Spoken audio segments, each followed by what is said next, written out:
السلام علیکم ناظرین، آج کی ویڈیو بہت ہی خاص ہے۔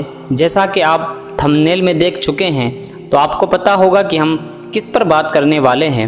آپ بس ویڈیو پر بنے رہیں۔ ناظرین، عربی میں شہد کی مکھی کو نحل کہتے ہیں، اور قرآن پاک میں اللہ تعالیٰ نے ایک سورت نازل فرمائی ہے جس کا نام سورہ نحل ہے۔ اس سورت میں شہد اور شہد کی مکھی کے فضائل اور اس کے فائدے کا ذکر فرمایا ہے، جو قابل ذکر ہے، اور حقیقت میں مدھو مکھی دنیا کے عجوبوں کی لسٹ میں اپنا مقام رکھتی ہے۔ مدھو مکھی کی یہ خاصیت ہے کہ مدھو مکھی کے گھروں یعنی چھتوں کا نظام، ڈسپلن ایسا ہے جیسے ترقی یافتہ سکسیسفلی کنٹری کا نظام ہوتا ہے، جو پورے قانون اور انتظام کے ساتھ ملک چلا رہا ہے، جس میں کوئی خلل اور فساد نہیں ہوتا۔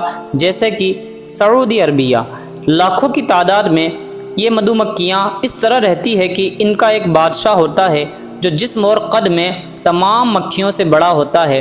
تمام مدھو مکھیاں اس کو فالو کرتی ہے۔ اس بادشاہ کو یعصوب کہتے ہیں۔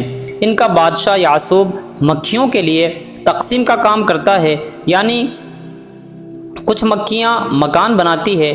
یہ سوراخ کو اتنی خوبصورتی اور برابر 6 کون کی شکل کا بناتی ہے کہ کسی ماہر انجینئر کی مدد سے ان سوراخوں کو بنایا ہو۔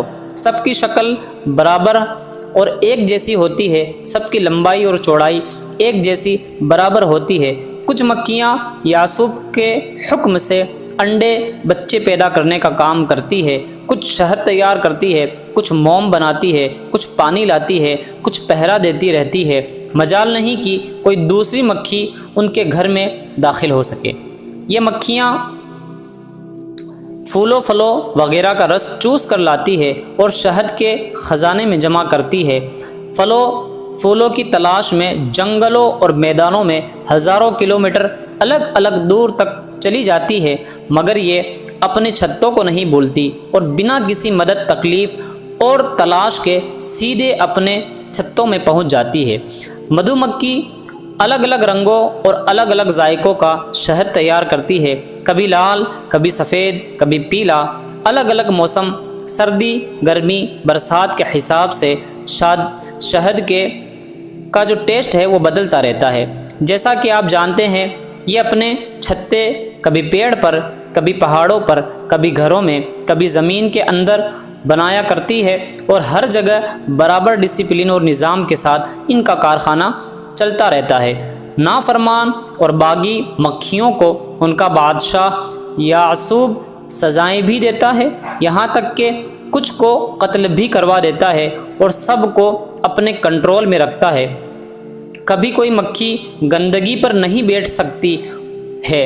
اگر کبھی کوئی مکھی کسی گندی چیز پر بیٹھ جائے تو ان کا بادشاہ یعصوب اس کو سزا دے کر چھتوں سے نکال دیتا ہے۔ قرآن پاک میں اللہ تعالیٰ ارشاد فرماتا ہے، وَأَوْحَىٰ رَبُّكَ إِلَى النَّحْلِ أَنِ اتَّخِذِي مِنَ الْجِبَالِ بُيُوتًا وَمِنَ الشَّجَرِ مِمَّا يَعْرِشُونَ۔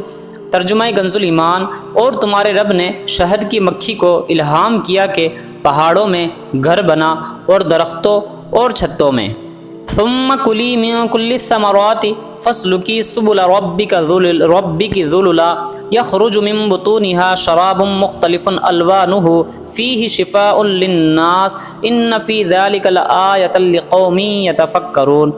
پھر ترجمہ کنز ایمان، پھر ہر قسم کے پھل میں سے کھا اور اپنے رب کی راہیں چل کہ تیرے لیے نرم اور آسان ہے۔ اس کے پیٹ میں سے ایک پینے کی چیز رنگ برنگ نکلتی ہے جس میں لوگوں کی تندرستی ہے، بے شک اس میں نشانی ہے دھیان کرنے والوں کو۔ ناظرین، اللہ تعالیٰ نے شہد کو بیماریوں کے لیے شفا فرمایا۔ کچھ بیماریوں میں شہد سے ہی شفا مل جاتی ہے، اور کچھ بیماریوں میں دوسری دواؤں کے ساتھ ملا کر بیماریوں کا علاج کرتے ہیں۔ بہرحال مسلمانوں کو چاہیے کہ یہ ایمان رکھنا چاہیے کہ شہد میں شفا ہے، اس لیے کہ قرآن پاک میں اللہ نے ارشاد فرمایا، شفاء للناس، یعنی اس میں لوگوں کے لیے شفا ہے۔